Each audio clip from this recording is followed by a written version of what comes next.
C'est une question très vaste et il est très difficile d'y répondre parce qu'il y a un côté qui est de diriger le théâtre en soi et donc à ce moment-là il faut être sur tous les fronts, aussi bien pratique, technique. Et puis il y a également évidemment le choix de la programmation. Il y a 3 ans maintenant que je suis à la direction de ce théâtre et jusqu'à présent, les gens étaient assez contents de mon choix. Donc je pense que les spectateurs qui avaient l'habitude de venir à l'époque de mes prédécesseurs, ben, ils sont pas trop contrariés dans leur choix. Tout en sachant qu'effectivement, une société évolue, que tout évolue et que donc on ne peut pas ressortir ce qui se jouait il y a 4-5 ans maintenant. Je ne viens pas du tout du théâtre, hein. Je viens du cinéma et je viens de la télévision. D'où mon intérêt pour les caméras et tous les micros. Je veux dire, ce sont des choses qui font tilt. L'audiovisuel est pour moi une chose extrêmement importante. Puis effectivement, j'ai été directrice littéraire d'une filiale de TF1. Et donc, je me suis intéressée de ce fait après la mise en scène. J'ai fait d'abord la mise en scène, ensuite direction littéraire dans une filiale de TF1. Et là, des amis auteurs avec lesquels je travaillais me disent « Mais est-ce que vous vous intéresseriez au théâtre ?» Je dis « Théâtre, non.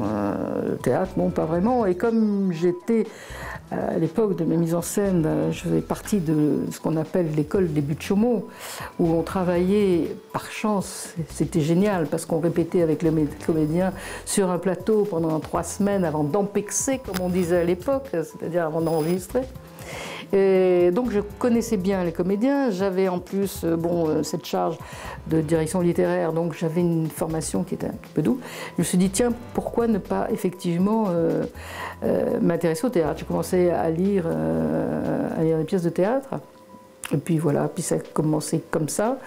Et puis j'ai produit avec une associée, j'ai produit au théâtre des Jazés, et puis voilà, puis de fil en aiguille, je me suis aperçue que c'était bien d'être son propre diffuseur, plutôt que d'être producteur et de frapper à toutes les portes en disant j'ai un texte, il est superbe, il est merveilleux, il est... Je me suis aperçue que c'était très difficile et effectivement il y a eu cette opportunité d'achat du théâtre La Bruyère et donc voilà, et donc avec mon associé nous avons repris le théâtre La Bruyère et j'en assure la direction. Une journée type, oui. D'abord, elles ne se ressemblent pas toutes. Elles sont plus ou moins hard. C'est assez étonnant parce que parfois quand on arrive au théâtre, on se dit « Oh ben ça c'est cool, c'est une journée tranquille ». Et c'est à ce moment-là que, padaboum, il y a plein de trucs qui arrivent. Il y a des mails, il y a des coups de téléphone, il y a plein de choses qui font que il y a une complication dans la journée et que tout à coup on est obligé d'aller sur tous les fronts, de brasser plusieurs affaires en même temps. Donc il y a parfois des journées types comme ça qui sont très marquantes, qui sont très dures et certains jours au contraire on dit oh là là quelle journée lourde et tout se passe comme une lettre à la poste. C'est pas la routine. Non, c'est pas la routine. Oui, c'est agréable, c'est agréable. Il y a plein de tempêtes, il y a plein de choses comme ça, mais il y a plein de moments qui sont formidables.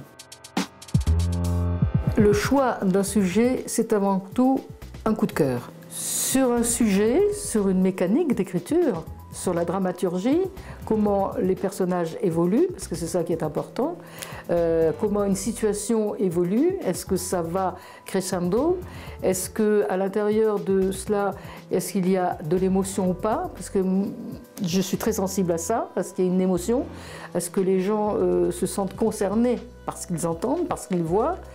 Alors évidemment, peut-être qu'on est un peu loin d'un théâtre épuré, mais je suis plus près d'un théâtre plus humain, où les gens se retrouveraient par des situations, par des sentiments. Je reçois effectivement énormément de scénarios que j'ai plus ou moins le temps de lire.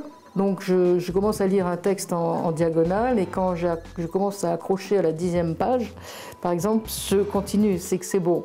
Si à la 10e page le texte me tombe des mains, je préfère abandonner. C'est très aléatoire, quoi. On ne peut pas nous dire comment on fonctionne, il n'y a pas de mode d'emploi. C'est souvent à l'instinct, c'est souvent un truc comme ça, quoi. Il faut que ça me plaise et que je me dise est-ce que ça peut plaire à d'autres. Parce que c'est ça qui est important dans la programmation. On n'a pas seulement un ressenti personnel. Parce que le théâtre La Bruyère a une longue histoire, une belle histoire. Et je ne peux pas faire n'importe quoi, théâtre La Bruyère. Je ne peux pas faire un théâtre franchement de boulevard.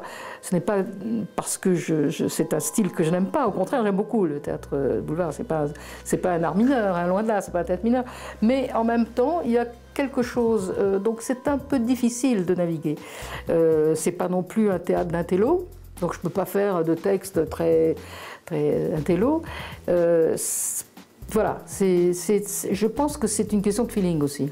Et puis il y a aussi les lectures qui sont organisées, soit des comédiens qui me connaissent, qui m'appellent, est-ce que je pourrais avoir une lecture, ou des metteurs en scène.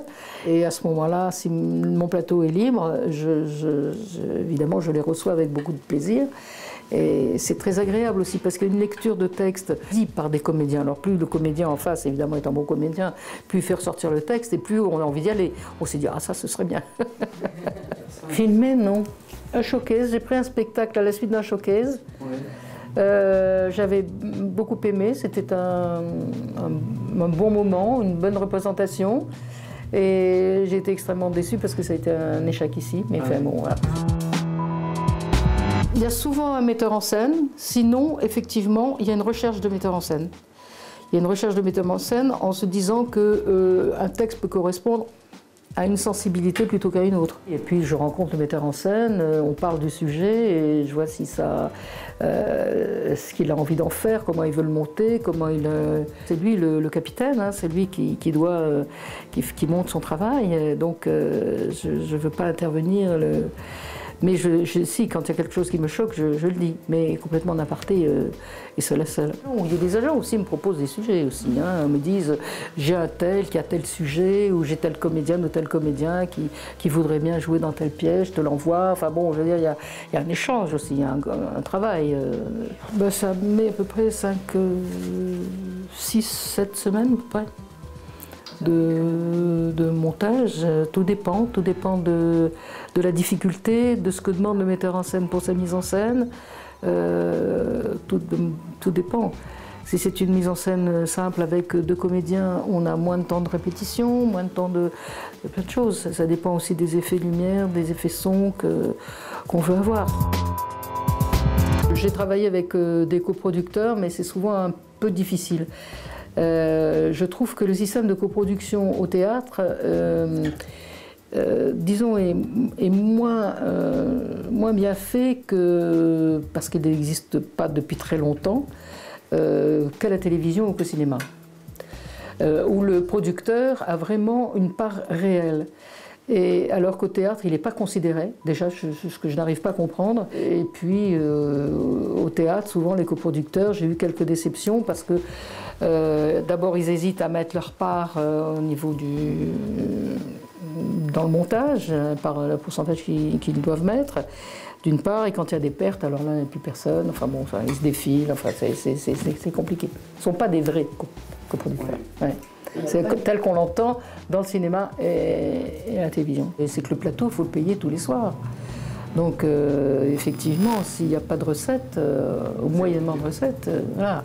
Il faut d'abord rembourser tout son montage, et puis ensuite, il faut payer un plateau. Donc on ne peut pas, là maintenant, on va sur des extravagances de cachets sur certains comédiens. Et ces artistes viennent dans les théâtres en disant « Ah bah oui, mais j'ai fait tel feuilleton, j'ai fait... » Oui, il avait un petit rôle, d'accord. Mais c'est la télévision, c'est pas du tout la même économie, hein. C'est pas pareil, hein. Nous sommes, nous, des artisans. Moi, en tout cas, dans mon théâtre, je ne peux pas me permettre d'avoir un plateau trop lourd. Donc, ce qui veut dire que je ne peux pas prétendre à avoir des comédiens de premier plan, dirons-nous, de tête d'affiche. Voilà. Sauf que là, ce que je dis est quand même en contradiction avec ce que je vais vivre, puisque ce soir nous avons la première d'une lecture qui se fait avec François Berléand. Et Mano Deva, parce qu'il aimait beaucoup ses textes, parce que ça le faisait rire et qu'il avait envie de le faire. Donc il y a l'envie aussi du côté du comédien. Quand on parle d'envie et de coup de cœur, il y a ça aussi. Et donc il avait envie de lire ses textes, ça l'amuse beaucoup et il vient pour 15 représentations. Voilà. Et donc là, je pense qu'il fait un sacrifice oui, au niveau de son péché. C'est une belle aventure et je trouve que c'est bien pour l'image du théâtre. Et je le remercie d'avoir accepté. J'y vais tous les ans. Pour repérer les metteurs en scène, des fois c'est bien. Non, mais j'aime bien, mais je trouve ça très très fatigant. C'est tuant, c'est vraiment crevant. Et tous les ans, je diminue un peu mon séjour. Avant, c'était une semaine et demie, 10 jours, une semaine et demie. Après, ça diminue. Je crois que cette année, je vais faire 4 jours. Non, à raison de 3-4 spectacles par jour, c'est crevant. Puis il fait chaud, il y a de la poussière, il y a du bruit, il y a de... Ça dépend. Le metteur en scène propose quand même des comédiens, me demande. Et jusqu'à présent, je n'ai jamais eu d'a priori. J'ai jamais dit, ah ben non, je veux pas cette comédienne, je veux pas ce comédien. Non. Non. Si je connais pas, je me renseigne, je vais sur Google, je regarde ce qu'il a fait, ce qu'a fait le comédien, dans quoi il a joué avant. Enfin, il m'est arrivé de dire à des metteurs en scène, ah non, là je sens pas du tout. Là je sens pas. Et puis chacun argumente après, évidemment. Hein. C'est séance de travail, c'est normal. C'est de l'échange. D'accord. Par mail. Par mail, appelé, non, parce que ça sonne tout le temps par mail. On peut envoyer le texte, mais il faut quand même faire une petite note explicative quand même. Ce qui est très dur, c'est quand ce sont des gens que j'estime beaucoup, qui m'envoient un texte et que j'accroche pas ce texte. Alors là, ça m'ennuie, quoi. C'est très difficile. Ouais, toujours difficile de refuser. Vous savez tout là maintenant. Vous savez toute ma vie.